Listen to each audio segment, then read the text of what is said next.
I'm up here at Shuteye, and this is Richard. He's the fire lookout. And this is his, if you've never been up here, this is his home away from home. My summer cabin. And we'll just take a look outside here for a minute. Always have to have an American flag. And then I don't know if you can see it. Yeah, you can probably see if there's a fire out there.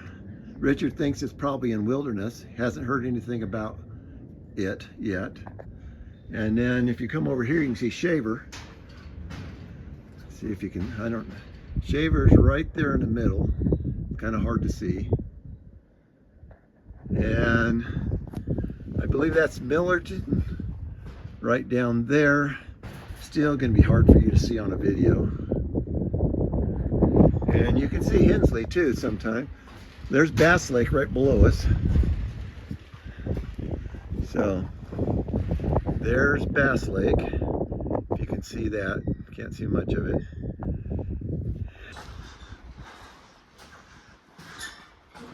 Looking out toward Yosemite this way. These are the minarets. Right there's the minarets. If you've watched any of my videos, you've seen the minarets from the other side when we were at Mammoth. And then right there is Mammoth. That's Mammoth right there in the middle of the screen.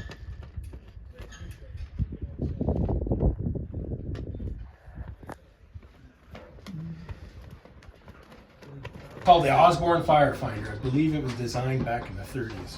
And it's still used almost in every lookout, all across the country. If I see a smoke, what I'll do is I'll line it up, I'll sight through here and down through the crosshairs. And then down here, I want all the way around.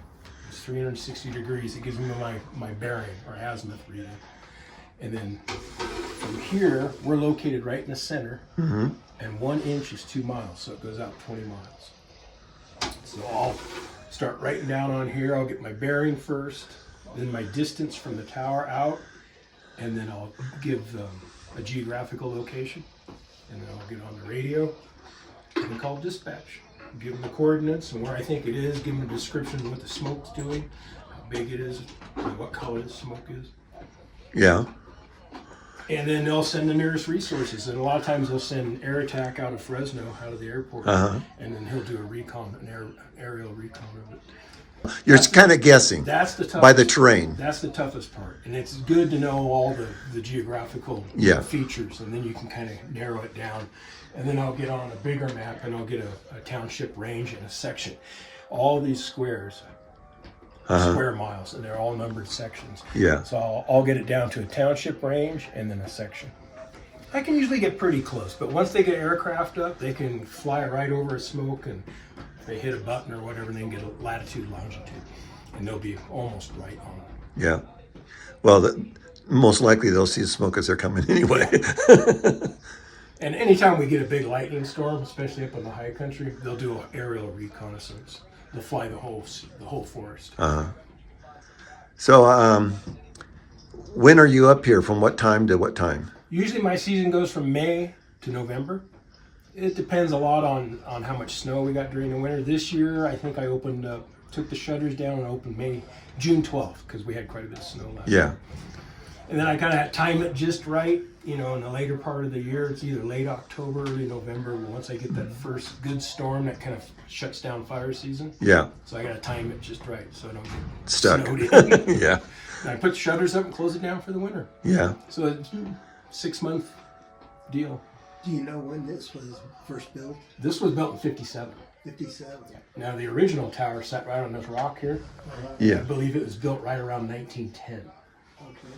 And then they tore that one down, or I've also been told that it burnt down, the original one. It was just a little wooden structure. Then they built a second tower that was the same dimensions of this, 14 by 14. And they built that in the 30s. So there's been 3 towers up here over the years. Yeah. And this is the only tower still active in this area without going over to, what is it? What's the one over by Jersey Dale? Signal Peak. Signal Peak, is it still open? Yep.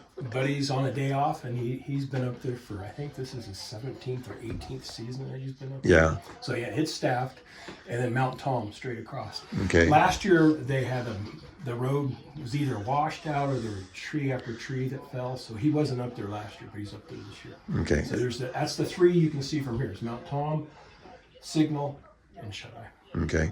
And then there's two down south that check in. There's Buck Rock that's further down south. I think it's actually on the Sequoia National Forest. Probably. But they see a lot of the Sierra, so they check in with our dispatch every morning. And then there's Delilah, which is kind of a little bit down in the lower country. Okay. And then there's Miami, which sits up above Nittawasi. And it's a volunteer tower, and there hasn't been anybody up there this year. Okay. I staffed it for the first 3 weeks when I came on in May until I could get up here. You say Miami because I'm familiar with Miami trails, but Right. Miami- it's in that area? Because I don't know of a tower in Yeah, Miami. Miami Mountain lookout Signal Peak is the only one I know. is west of 49. Oh, okay. So, and it just sits above Awani and Nittawasi. Okay, so it's on the other side of It's on 49. the other side of the highway. It's just near Miami Creek. Yeah. Okay. Yeah, that's why it's called Miami Mountain, and of course you have the Miami motorcycle trails. Yeah, okay. Okay, well, thank you, Richard, for You're welcome. letting us know about this stuff. And then he even has one of our Stewards brochures here.